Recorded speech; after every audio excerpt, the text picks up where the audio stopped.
എറണാകുളം ഇടപ്പള്ളിയിൽ നിന്നും വിദ്യാർത്ഥിയെ കാണാതായ സംഭവവുമായി ബന്ധപ്പെട്ട് തൊടുപുഴ ബസ് സ്റ്റാൻഡിൽ നിന്നാണ് കുട്ടിയെ കണ്ടെത്തിയത്. അതും ഒരു കൈനോട്ടക്കാരനൊപ്പമാണ് കുഞ്ഞിനെ കണ്ടെത്തിയത്. കൈനോട്ടക്കാരനെ പോലീസ് കസ്റ്റഡിയിൽ എടുത്തിട്ടുണ്ട്. തൊടുപുഴ ബസ് സ്റ്റാൻഡിലെ കൈനോട്ടക്കാരനാണ് കുട്ടിയുടെ വിവരം വിളിച്ചു പറഞ്ഞത് എന്ന് കുട്ടിയുടെ അച്ഛൻ പറഞ്ഞു. ഈ കുട്ടി കൈവശം വെച്ചിരുന്ന വേറൊരാളുണ്ട്. അയാൾ ഇന്ന് രാവിലെ പുലർച്ചെ ഒരു 6:30 മണിയോടുകൂടി എന്നെ വിളിച്ചിട്ട് പറഞ്ഞു, കുട്ടി എൻ്റെ അടുത്തുണ്ട്, ഞാനൊരു ഇങ്ങനെ ഉള്ള ഒരാളാണ്, പിന്നെ അതുകൊണ്ടിട്ട് നിങ്ങളിവിടെ വന്നാൽ മതിയെന്ന് പറഞ്ഞു. അപ്പോൾ ഞങ്ങൾ ഉടൻ തന്നെ എളമങ്ങര പോലീസ് സ്റ്റേഷനിൽ വിളിച്ച് വിവരം പറഞ്ഞു. അവർ തൊടുപുഴ സ്റ്റേഷനിൽ അറിയിച്ചിട്ട് ഇവിടുത്തെ സാറന്മാരും ഞങ്ങളും കൂടി പോയാണ് കുട്ടിയെ ബസ് സ്റ്റാൻഡിൽ നിന്ന് ഇയാളോട് കൂടി വാങ്ങിയത്. വിളിച്ചു പറഞ്ഞ അയാൾ ജോത്സ്യനാണെന്നാണ് പറഞ്ഞിരിക്കുന്നത്. വേറെ ഒന്നും നമുക്കറിയാം. രാത്രിയിൽ അല്ല, അങ്ങനെയൊന്നും ആയിട്ട് നമുക്ക് തോന്നില്ല. അത് ചോദ്യം ചെയ്തിട്ടേ അറിയാൻ പറ്റുള്ളൂ. പക്ഷേ പോലീസുകാരുടെയും മീഡിയക്കാരുടെയും എല്ലാവരുടെയും സഹകരണം, പോലീസുകാർ ഞങ്ങളുടെ കൂടെ ഉണ്ടായിരുന്നു.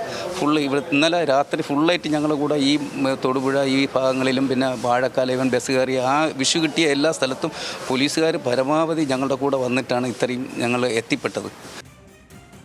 ആൽവിൻ തോമസിന്റെ തൊടുപുഴയിൽ നിന്ന്. ആൽവിൻ, അച്ഛനും ബന്ധുക്കളും ഒക്കെ സന്തോഷത്തിലാണ്. കുട്ടിയെ തിരിച്ചു കിട്ടിയതിന് ഒരു ആശ്വാസമാണ് അവർക്കൊക്കെ. ഇനി അറിയേണ്ടത് എന്താണ് സംഭവിച്ചത്, എന്താണ് നടന്നത് എന്ന കാര്യത്തിലാണ് ഒരു വ്യക്തത വരേണ്ടത്. ഈ കൈനോട്ടക്കാരന് ഇതുമായിട്ടുള്ള ഒരു ബന്ധം, അത് എന്താണ് പോലീസ് പറയുന്നത്? കുട്ടിയുടെ ആരോഗ്യനിലയൊക്കെ ഓക്കെ അല്ലേ ആൽവിൻ?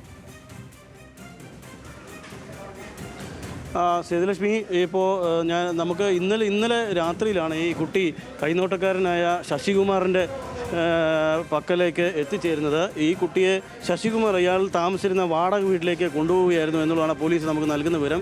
കുട്ടിയെ ശശികുമാർ ചെറുതായി ഉപദ്രവിക്കാൻ ശ്രമിച്ചു. പക്ഷേ കുട്ടി അത് പ്രതിരോധിക്കുന്നത് കൊണ്ട് കൂടുതൽ പ്രശ്നങ്ങളുണ്ടായില്ല എന്നുള്ളതാണ് പോലീസ് അറിയിച്ചിട്ടുള്ളത്. ഇയാൾക്കെതിരെ പോക്സോ കേസിലെ വകുപ്പുകൾ ചുമത്തും എന്നുള്ളതാണ് നമുക്ക് അറിയാൻ കഴിയുന്നത്. ഇയാളുടെ പക്കൽ എത്തിയ ശേഷവും ഇയാൾ പോലീസിനെയോ ബന്ധുക്കളെയോ അപ്പം തന്നെ വിവരം അറിയിക്കാത്തത് എന്തായിരുന്നുള്ള ഒരു ദുരൂഹതയായിരുന്നു പോലീസിനുണ്ടായിരുന്നത്. അതുകൊണ്ടാണ് പിന്നീട് കൂടുതൽ ചോദ്യം ചെയ്യൽ നടത്തിയത്. ചോദ്യം ചെയ്യലിലാണ് ഇപ്പോൾ വ്യക്തമാക്കിയിട്ടുള്ളത്.